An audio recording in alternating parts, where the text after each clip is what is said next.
Released by Tri-Ace in 1996 on the Super Nintendo, Star Ocean would be the first game in the franchise series, taking place after Star Ocean: The Last Hope, but before Star Ocean: The Second Story. Directed by Joe Asanuma and written by Yoshiharu Kotanda, the game was not originally released outside of Japan and would later receive an international remake called Star Ocean: First Departure and another HD remaster called Star Ocean: First Departure R. The story only gets larger from here, so let's cut it down to size with a recapitation.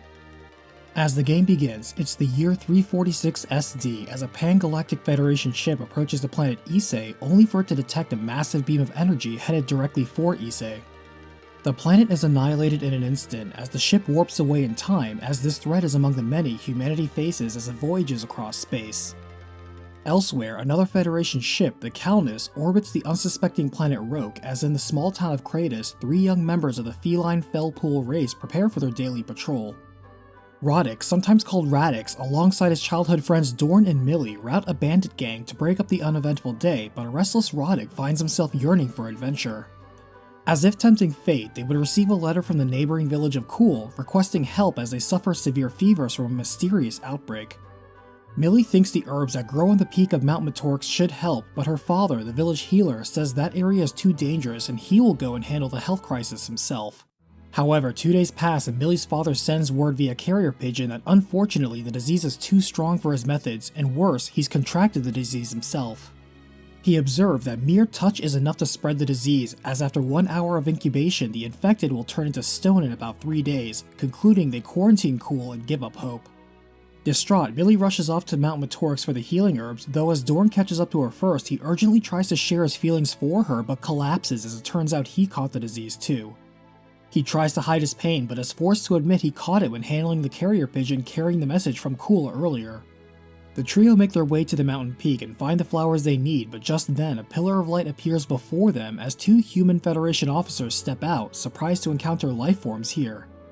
The uniformed man introduces himself as Ronix J. Kenny, captain of the starship Calnus, accompanied by his first officer and head science officer Elia. The trio is cautious and distrustful of the strange aliens, but Elia grabs their attention when she explains the herbs they seek will not cure petrification. She adds they arrived to save them, but there are protocols when dealing with underdeveloped worlds, but are making something of an exception right now. As it turns out, an enemy faction called Lazonia broke the Underdeveloped Planet Preservation Pact recently, unleashing a biological weapon on this world, resulting in the contagion afflicting them now. She knows this is a lot to take in, but stresses they are here to study the disease and create a vaccine for it. Ronix warns them that should they choose to accompany them for this, per protocol they cannot be allowed to return to their normal life, but desperate to save their people, the trio agrees.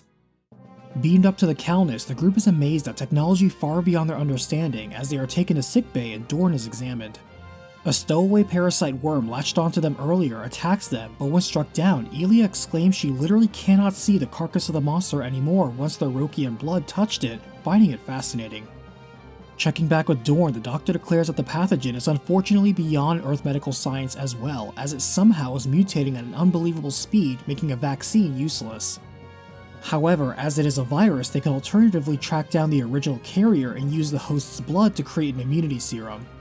Ronix wonders why the Lazonians would want to petrify the Rokians, and Elia theorizes that unlike the iron-based hemoglobin in humans, Rokians are copper-based, and from the incident just now, it somehow mixes with certain matter to cloak entire threats from their sensors.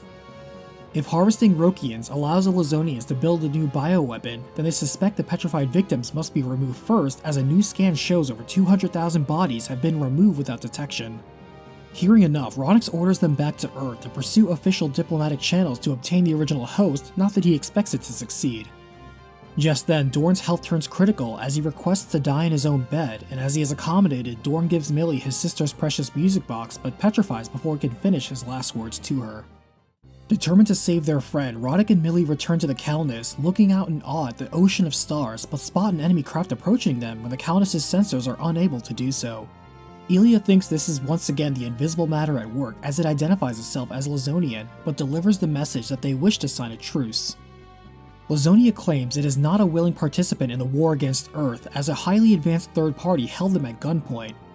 This group is the same one responsible for the destruction of planet Issei 6 months ago and also supplied them with the virus but did not disclose their goals. They know the virus has its origins on a being called Asmodeus that existed 300 years ago on Roke, and Roddick explains they are talking about the archfiend Asmodeus that fell in the demonic wars. With no possible treatment, the Admiral declares a quarantine of Roke, leaving the planet to die, but later, Roddick suggests to a depressed group that they can try to sneak onto planet Styx and use the time gate there, albeit it is very risky. Elia protests and points out that basically guarantees a court-martial for them both, but Roddick is willing to accept that for the chance to save an entire planet. Sighing, Elia chooses to follow Roddick into this mission, explaining to the group that Styx was home to an ancient but highly advanced civilization. They still don't fully understand the time gate or how it works, and thus why it's off limits. As they approach the gate, it turns out the structure is sentient as it hears out and grants the request, as Roddick tells them they have to surrender their modern tech before entering. Roddick and Millie enter first as Elia stumbles and delays her and Roddick's entry, causing them to appear safely but separated from the others. Over with Millie and Roddick, the captain observes Millie's symbology magic, feeling defenseless without a weapon, but Roddick sees Elia as fine with her combat martial arts. Roddick tries to buy a new sword for himself but is nearly scammed were it not for the helpful intervention of a passing mercenary. They run into the same mercenary again as they accept a job that would allow them into the next town where hopefully their missing friends are, welcoming the warrior Cius into the party. In the port town of Portmouth, they help deliver a giant bunny statue and stop a pirate crew plundering the area, rescuing a lesser Fellpool cat girl they had imprisoned. The girl doesn't give her name, instead running off on her own while also tripping and dropping behind her ocarina. Not seeing their friends here, Roddick and Elia secure passage to the Kingdom of Astral, landing in the nearby port town where Cius makes himself scarce, and an observant passerby Astral Knight named Fia notices Elia doesn't have a tail like everyone else. Fia offers to escort them to Astral City as it turns out she is a captain herself, and over with Millie and Roddick, the two have a discussion over their different perspectives on religion and culture in general. Millie then offers to teach the captain basic symbology as a means to offer a new perspective for him, since this world is like a fantasy to him, just like his world is unbelievable to her. Back with Roddick, Fia leads them to Troy, home to a famous arena and connected to Astral City by waterway. Checking out the Colosseum, they observe an older one-armed warrior vocally dissatisfied with the quality of fighters shown. Roddick enters in a few matches, winning small acclaim, but when returning to their task, they run into the same man again, waiting for the boat to Astral City. The warrior doesn't know where their friends are, but offers to help them out, introducing himself as Ashley. Roddick is stunned, recognizing the warrior now as the legendary hero of the demonic wars, and Ashley is flattered someone remembers that feat, complimenting the potential he saw in Roddick's fight earlier. In fact, Ashley sees such raw talent in Roddick he joins along to also offer his mentorship, just as Fia passes by, recognizing Ashley as well. Ashley knows Fia's father Elias, who is now the leader of the Night Corps and was actually on his way to meet him as Fia guides them home. Elias is glad to see Ashley again, but in private he shares his son Cius left Astral after enduring accusations of enjoying nepotism in the Night officer ranks. Both Elias and Ashley know Cius was very qualified, but this incident undermined the trust between father and son, and even Fia is still sore about him turning renegade as she was adopted by Elias but developed strong feelings for Cius. That night, the party hears a noise and is shocked to see Fia standing over Elias' fallen body, and though she flees, Ashley refuses to believe what they saw. All the same, they pursue her into some caves, only for it to be revealed that it was an assassin from the demon world disguised as Fia. They quickly defeat the demon and behead it to take it back as proof, as Elias barely survives the assault. Fia wonders why there was an attempt on his life in this manner, but thanks the group for clearing this up and clearing her name. In return, to help them find their missing friends, she recommends exploring the Purgatorium ruins for an old race artifact called the Eye of Truth. With it, they can scry and find whomever they are looking for, and Roddick is willing to give it a chance. While searching for the hidden entrance to the ruins, they are met by a member of the winged featherfolk tribe named Yoshua, who recognizes the hero Ashley and shares he is also seeking the ruins. Working together, they enter as Yoshua mentions he is looking for his sister ever since they were separated when they were children. More specifically, a mysterious warrior bearing a unique shield with a crimson seal killed his parents, threw him off a cliff, and left him for dead and kidnapped his sister Eris. Ashley thinks he knows the identity of the warrior, but before he is sure, invites Yoshua to join them in seeking the Eye of Truth to also locate Eris. Finding the innermost sanctum, Elia notes it is oddly technologically advanced for this world and almost Earth-like when they are cut off by three sprites who know they are displaced in time. Yoshua recognizes them as the Runes, the original inhabitants of Roke, and said to be the source of all magic. The Runes hear them out and reply that there is no item like the one they are seeking, seeing the legend of the Eye of Truth has been heavily skewed over time, but they can sense other time-displaced persons, locating Roddick in a town in a land covered in fallen leaves. Ashley knows that to be the faraway Van Kingdom, and the group invites Yoshua to stay with them while he continues his search too. Setting out on the first leg of the journey to Sylvalant, they see a bright light falling from space, and Roddick wonders if it is a celestial ship, a mysterious ship that fell from the sky long ago from his time. This seems to match the timing of the legend, as it is landed north of Kratos, and after checking it out, Elia sees that it's a spaceship but not Federation or Lizonian, thinking it's from the third party they heard about. They don't see any crew in the wreckage, thinking they are here for Asmodeus, as to the side, Elia is concerned the ship looks like Earth technology. Returning to their journey, the party stops by the city of Ionis, where Ashley is surprised to recognize a warrior with a crimson shield named Argosy, who is accused by a blue-haired woman of murdering her parents and brother. He denies this as Ronix tries to calm her down, but she lunges for an attack anyway, but is easily deflected. Argosy is unfazed and walks away, as Ronix is pleased to see Roddick and Elia again, though Elia is a bit jealous of the captain in the company of a new attractive woman. The woman introduces herself as Mavel, and mentions she took care of the captain after he suffered an accident, as Yoshua says it's a wild coincidence that a warrior with a crimson shield also killed his parents and he is looking for his sister. The group celebrates the reunion of allies, but Mavel feels uncomfortable being around such company, saying the positivity is melting away the hatred fueling the resolve behind her vengeance.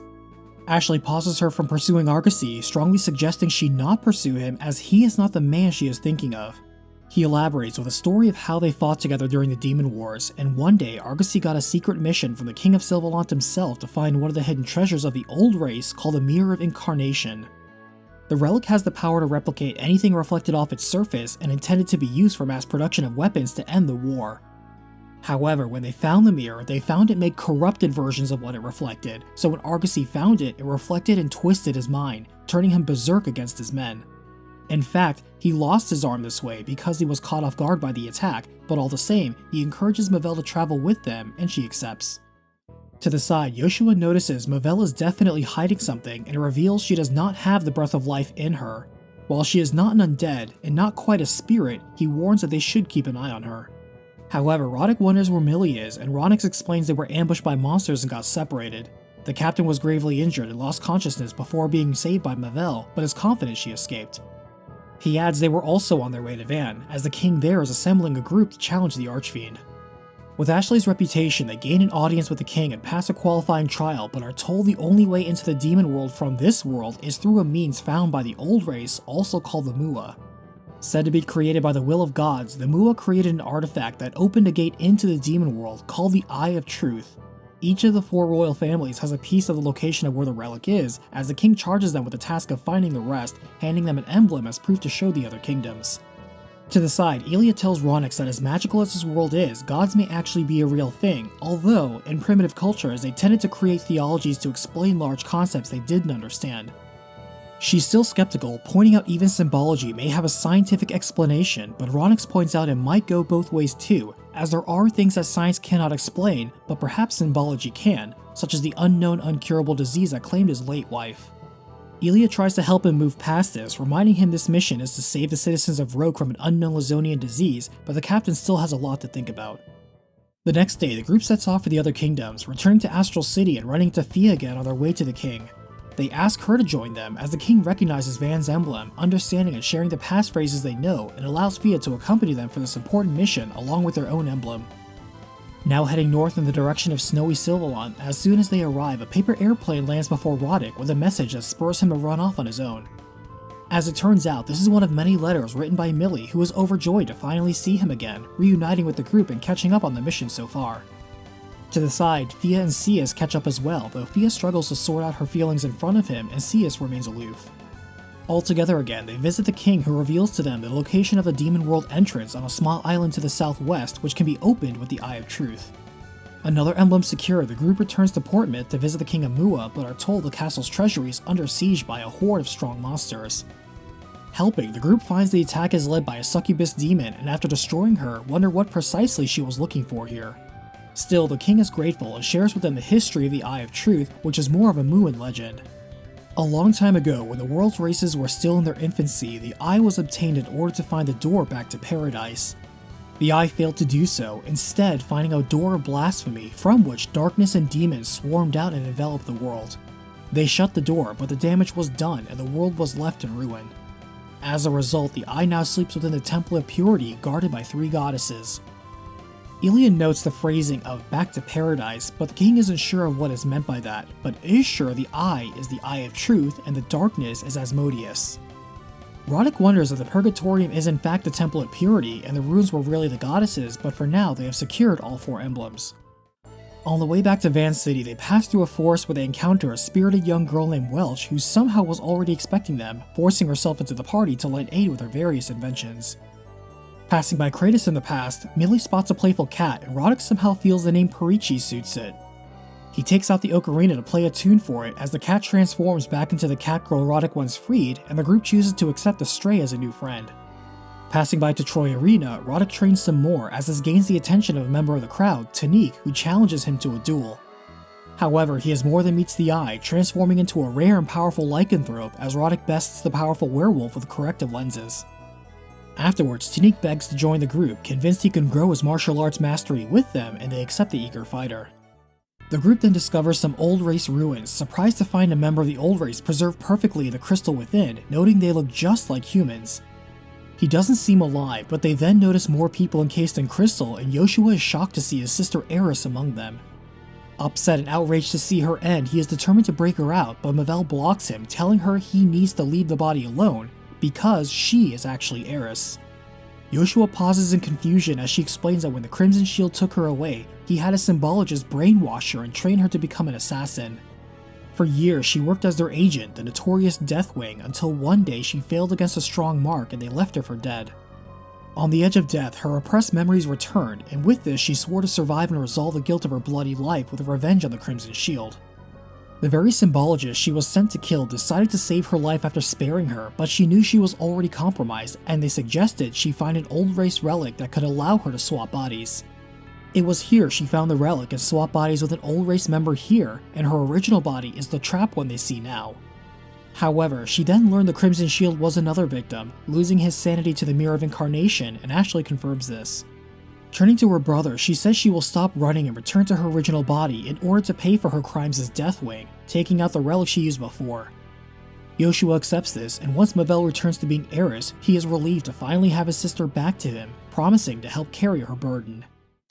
Returning to the King of Van, they review all the information gained from the other kingdoms as the king directs them to the Purgatorium next.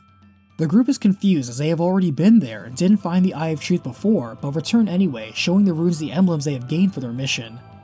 The runes are surprised and in response transport the group to an inner sanctum full of more advanced technology that seems more like a ruined lab. Finding key cards and fending off security robots, they find a door that requires all 4 royal emblems to unlock, calling them a successor.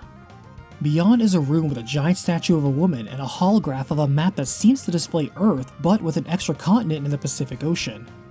Ilya wonders if it's the mythical lost continent of Mu, as a hologram now appears of an old man hoping whoever sees this message seeks the Eye of Truth with pure intentions. He also hopes they have the strength to atone for the terrible mistake his people made, explaining that the Eye of Truth is capable of opening gates to alternate dimensions. They created the Eye in combination of their own technology and symbology learned from the runes, but before they could reach their goal, a gate was opened to the demon world, releasing legions of monsters into this world. Despite that disaster, they kept experimenting as their one united goal was to return to their home planet. With this, the message ends, leaving behind the real Eye of Truth as Ilya connects that the old race of this world are actually Earthlings from the missing Mu continent. Ronix wonders how they arrived here in the first place, as it didn't seem by choice, but their story matches the legends of this world. Ilya points out there are a few reported incidents of people stumbling into vortexes and finding themselves taken somewhere far away. Earth legend goes that a giant meteor struck the advanced civilization of Mu and sank it, but it seems they will never learn the whole story. Regardless, with the artifact in hand, they return to the King of Van, who declares it is time to storm the demon world. However, just then, a demon named Arachmene interrupts them, claiming Asmodeus has already completed his new weapon. As a demonstration of his fully armed and operational weapon, the remote village of Durs is completely destroyed in a single blast as the messenger laughs and leaves. The king mobilizes a recovery force immediately, but there are no survivors as a tragedy steals the group to prepare for their final battle. Ashley trains Roddick as his best pupil, while Tanique learns unique Beastman fighting techniques from Perichi.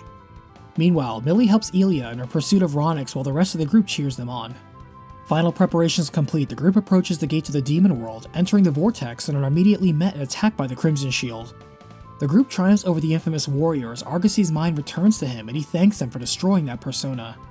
He explains that his shadow self was controlling his body from time to time, and when it was dominant he would lose all memory and be helplessly trapped in his own body. He is glad to finally be released, and as he dies he warns them the Archfiend is after the bladeless sword he gave to Laius years ago. Millie suggests using the Eye of Truth to open a portal directly there as they do so and see Arachmene leading a raid on the city. Quickly taking her down, they seek out Laius as Ashley explains the demons fear the bladeless sword because in the hands of someone like Argosy it was able to defeat the Archfiend in a single strike. Laius shows them the weapon as it is basically a hilt, but Elia recognizes it, stepping forward to reveal it is a beam sword, though she's never seen such a high-powered one like this. Laius confirms it is a weapon from the old race, handing them the two Force swords as their ace against Asmodeus. Returning to the demon world, they find a strangely modern building, finding it full of monstrous science experiments in progress. Exploring more of the space-time laboratory, they find a computer console but fail to hack Asmodeus' account password, triggering security. A horned man teleports onto the scene, surprised to see Rokians here, introducing himself as Asmodeus, and leaves just as quickly to watch them struggle against his forces. They chase the demon down as Roddick demands to know why he attacked Roke, and Asmodeus shrugs and admits because he felt like it. Elaborating, he says he took refuge here in his search for freedom, yet yearns to be someplace else, not knowing where that could be. He adds he is full of contradictory impulses and just moves per those whims because he is strong enough to do what he wants. As for Roke, he simply wants all of it, as power should be used by the strong and the weak are not entitled to anything. They clash and the party wins, as before he dies the Demon King recognizes their strength too. Suddenly, a squad of uniformed troopers appear to extract a sample from Asmodeus' body, keeping the party at bay. Elia thinks this must be the mysterious third party, and Ronix points out per historical continuity they do succeed in getting the virus at this point. The team takes the virus sample and beams away just as quickly as they arrived, as the party also moves to take a suitable sample for the serum. Returning to Van, the king lauds the group as heroes and saviors from a long dark era, as after the celebration, Roddick reflects on their journey so far. Recalling their real mission, he knows they will have to say goodbye to the allies and friends they made in this age, and Roddick suggests they sneak away before dawn to avoid all that. Roddick doesn't like such a cold abandonment, but Elia points out explaining their time-traveling situation with the truth and leaving promptly isn't much better either. Reluctantly agreeing, the group opens a portal back to the future and pass through, safely returning to the Calnus and succeeding in replicating the serum for mass use. Roddick and Millie are glad to see Dorn restored and cured as they quickly neutralize the plague victims. Mission accomplished, the group prepares to part ways as Roddick says he called in some huge favors to have their insubordination and pact violation charges dismissed. Since they succeeded in saving an otherwise doomed planet, the Admiral was able to make more of a case for them as Ronix and Elia say their goodbyes to the Rokians and beam up back to the Calnus. However, the Admiral soon informs Ronix that a ship claiming to be from planet Fargate entered into Alliance space, demanding their immediate surrender, and confirms they are the mysterious third party. Sitting on the opposite side of a wormhole, Fargate is currently ruled by a dictator called Revorse, who is a superhuman created through genetic engineering. Fortunately, Revorse also has a large faction of his own people opposing him, so it's possible to avoid war with Fargate if they get Revorse out of the picture, since Revorse himself is spearheading the invasion. As such, the Alliance will launch Operation Stardust, a joint effort between them and the opposition forces to assassinate Revorse, and Ronix will head the operation. Unfortunately, Revorse is either immune or highly resistant to all modern energy weapons and explosives, but the Admiral thinks close combat primitive weapons stand a chance, authorizing use of a time gate again. Understanding the implication, Ronix returns to Roddick to recruit him and Millie as the pair agree to help and are pleased to see the officers have already picked up the rest of their team and explained things for one last mission together. Transporting onto Fargate next, they see the planet side as a harsh wasteland, but also see a Fargate ambush was somehow ready for them. Fortunately, the anti-Revorse rebels, led by a woman named Avina, saves the group, apologizing as their landing information was compromised when some of her own soldiers were captured. She adds they are their only hope, since they have tried multiple assassinations but their weapons proved ineffective, and Elia wonders for what purpose was Revorse built this way. Avina explains that because Fargate is such a desolate planet with very little water or natural resources, their scientists use their existing knowledge of genetic engineering and spatial theory to try and survive while figuring out a way to return home to Earth. Hearing this shocks the group as Avina reveals their ancestors were sent to Fargate after a meteor struck their homeland on Earth and opened a spatial vortex, just like how the old race was transported to Roke. Unfortunately for the group scattered to Fargate, they found the environment inhospitable for human settlement. Desperate, they turned towards forbidden research when nothing else worked, launching a program to create a race of superhumans uniquely adapted to severe conditions on Fargate. The experiment was a success, creating Revorse and others that were not just built different, but built better, and so they allowed them to run their government as well. At first, they did improve things, but then Revorse killed the others and declared himself the head of a dictatorship. She stresses that Revorse may be superhuman, but he is still human and is not immortal. She also adds the bulk of his guard as a way on the front line, leaving the tower where he resides vulnerable and outlines an approach through an old biolab connected to it. Sneaking into Revorse Tower, Ronix sees a display of an old Earth ship and they are surprised to see it is a planetary exploration ship Discovery that went missing in the 21st century over 700 years ago. They wonder if it was caught in a spatial vortex too and ended up here, suspecting that is how Fargate obtained their spacefaring technology despite being marooned here. Fighting their way to an otherwise empty room, the group is met by Revorse himself, who says he is merely fulfilling the wish of everyone here on Fargate to return home. He reminds them the Mua were snatched away from Earth a millennia ago, only to find the people of Earth have squandered its natural resources in the meanwhile, and so deems them unworthy as they clash. As the genetic creation of human ascension seeks to accomplish his mission no matter who stands in his way, Roddick, Millie, Ronix, Elia, Cius, Yoshua, Ashley, Thea, Eris, Welch, Tanique, and Perici combine their symbology and martial might to strike down the misguided hope of a doomed clan from humanity's lost past. After Revorse's ultimate form is destroyed, the group parts ways, sending those back to the past with a proper goodbye this time. As the game ends, the group from the past decides to plant a sapling imbued with symbology on Mount Matorix that will last the next 300 years. Leaving gifts for their friends in the future, they part ways themselves. Yoshua and Eris visit the graves of their parents together as the brother still worries for his sister even though she points out how strong they've both become. Cius leaves home again to continue his training, seeing the gap in power between himself, Lias, the Crimson Shield, and even Roddick. Thea understands and lets him go, reminding him she'll be waiting for his return, and he agrees to come back this time. Of the same mind, Tanique increases his training, being inspired by so many strong rivals. Perici returns to life as a wandering stray and Ashley retires, watching the next generation grow up with their own dreams and ambitions. Back in the present, Ronix and Elia take their leave as Roddick thanks them for the adventure and promises to make Rogue a better place. After Ronix and Elia beam up, Millie's father and Dorn approach them, noticing the strange tree that was never there before. Seeing the tree sparkle with familiar symbology, Millie smiles and shares this was planted 300 years ago by their friends. Returning to the Countess, Ronix orders a course set to Earth and pauses Elia before she walks away. He thanks her for always having his back and staying by his side during the tough times and admits he's been burdened by his past because he was too afraid of regret to do anything about it. When Roke was sealed off, he then realized by doing nothing he would carry that regret anyway for the rest of his life, and seeing Roddick's proactive attitude, he learned how important it was to have a strong spirit to take action. Refusing to let fear paralyze him going forward, he decides to start now by accepting Elia's feelings and proposing to her as she joyously replies with yes. Lastly, Welch returns to her workshop, commenting how she wouldn't be surprised if Ronix and Elia would have a kid someday, joking how the kid would likely have a hard time with Ronix as their dad. Star Ocean has enjoyed the success of selling over 900,000 copies worldwide.